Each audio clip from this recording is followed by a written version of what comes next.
Est-ce que tu connais David Purley? Viens, je t'explique.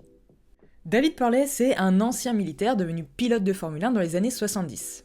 Et truc assez fou, il court avec sa propre voiture, une CRP1, sponsorisée par l'entreprise de son père, LEC, une entreprise qui fabrique des frigos.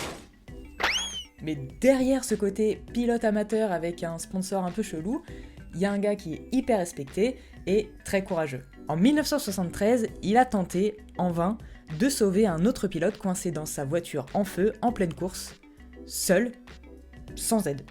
Mais il est surtout connu pour toute autre chose, l'accident le plus dangereux du sport auto.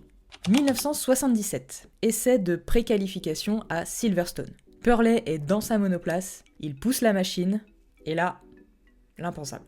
L'accélérateur reste bloqué, la voiture fonce à 173 km/h, il ne peut ni ralentir, ni s'échapper. Il percute un mur de béton, brutalement. Il passe de 173 km/h à 0 en exactement 66 cm. Il encaisse une décélération estimée à 179 G, c'est-à-dire que son corps a subi 179 fois son propre poids. Et ça, c'est sa voiture après le crash. À titre de comparaison, les pilotes d'avions de chasse peuvent se prendre jusqu'à 11 G. Lui, c'est 16 fois plus. Résultat, 29 fractures, bassin brisé, diaphragme arraché, 6 arrêts cardiaques, une jambe raccourcie, mais il survit.